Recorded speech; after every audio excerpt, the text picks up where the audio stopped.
The difference with 4% is it's a lot smaller than you think it is, which is awesome. You can wake up every morning and think, today I'm going to, write 4% harder than I did yesterday, or I'm going to, push 4% harder on my research project than I did yesterday, or, however it is. And you can sort of measure it out and go that way.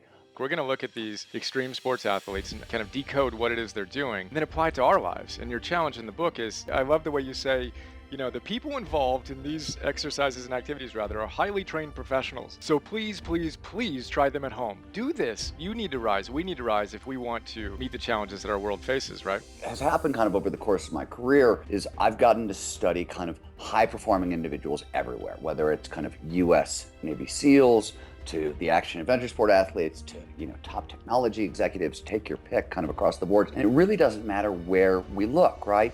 Ultimate human performance has a signature, shows up in the same way everywhere we look, and it always presents as the state of consciousness we know as flow. So the action adventure sport athletes got really good at flow, but I realized we could kind of take what they were doing, take the advances that neuroscience had made in the past 20 years at decoding this state, and sort of work backwards from what they were doing to the mainstream. That's awesome. So let's go there. So talk to us about flow, which is the essential attribute that all these peak performers get into. Technically, it's defined as an optimal state of consciousness. It's a state of consciousness where we feel our best and we perform our best. And more familiarly, it's those moments of rapt attention and total absorption, right? Where you get so focused on the task at hand that everything else disappears. And it's got a number of strange characteristics. So once things start disappearing, our sense of self vanishes. Our sense of self-consciousness goes away. Time passes strangely. Most of the time, it speeds up and 5 hours will pass by in like 5 minutes. Occasionally, it'll slow down. You'll get that freeze frame effect familiar to anybody who's been in a car crash or seen The Matrix. And throughout all aspects of performance, mental and physical go through the roof. So that's your quick and dirty definition of flow. Theoretically, flow is the state, and you walk us through the history in a really fascinating way, from that earlier explorer to William James and Cannon and Maslow and Csikszentmihalyi. I want to focus on more of what we can do to apply this stuff in our lives, and leave the reader or listener to go check out the book for more of those details. So you talk a lot in the book about the flow triggers and how we can get there. I have some of my favorites, but what are some of your favorite flow triggers to help us get into this state more consistently?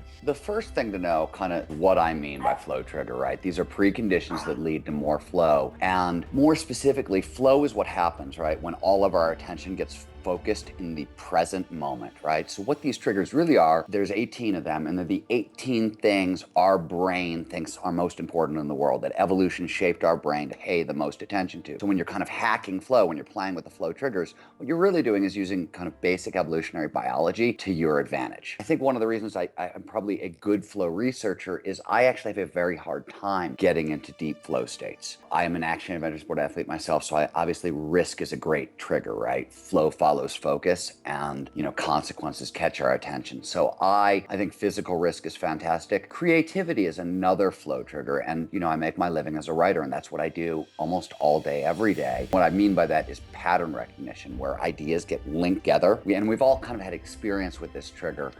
Underneath it is the neurochemical dopamine, which is a performance-enhancing, feel-good neurochemical. Say you fill out the right answer in a crossword puzzle, right? Your brain connects some patterns together, you get that right answer. That little rush of pleasure you get is dopamine.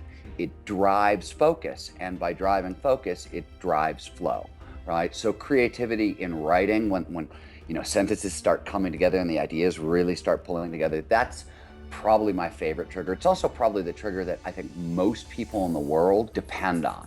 Yeah, that's awesome. And one of my favorites is the challenge to skill ratio and the flow channel. I'd love to unpack that with you a bit more. The challenge skills balance is what Csikszentmihalyi dubbed the golden rule of flow. The idea, right, flow follows focus, so we may pay the most attention to the task at hand when the challenge of that task slightly exceeds our skill set, right? The important thing here is you want to stretch but not snap. Put it emotionally, flow exists near the midpoint between boredom, hey, there's not enough stimulation here, I'm not paying attention, and anxiety, whoa, way too much stimulation, I can't take it anymore.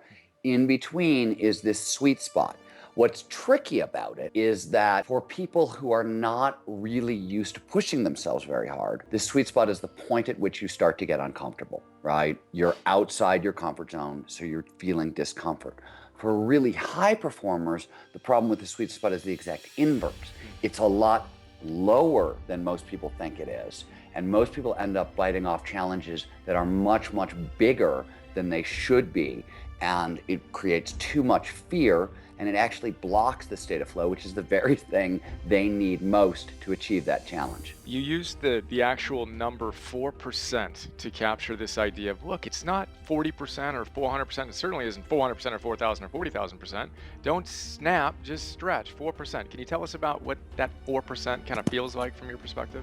Yeah, first of all, I gotta give you a little background on it, because it came out of a calculation Csikszentmihalyi had performed with a Google mathematician. And it was a total made up number. It was an exemplar, right? It was a back of the envelope thing, and they were trying to figure out, what is this ratio? And so they did this back of the envelope calculation, and I saw that and I thought, wow, that's unreal. That's a lot lower than I thought it was going to be. How surprising. And I took it into the Flow Genome Project, and we sort of ran a loose study, just like friends and family kind of study, nothing formal, usually mostly with action adventure sport athletes, because we found we could, for example, if you're a downhill mountain biker, you could sort of figure out where you are and all the other features, the jumps and the tricks and all the things that were on the mountain that you couldn't do, and you would rate them how much harder percent-wise than your current ability, usually based on how much fear did they actually strike in your heart. It was totally back in the envelope, right? What has happened since Rise of Superman has come out is that people that we work with in the Flow Genome Project have done this more and more and more and more rigorously, and really kind of gotten detailed with it, and they've done it with kind of athletes at every level and people in society at every level. Once again, everybody has found, even though it started out as a back of the envelope calculation that Csikszentmihalyi performed, everything that we've done has borne it out. So now we're actually on the front end of starting much more rigorous studies. But the most important thing I think about that 4% is it's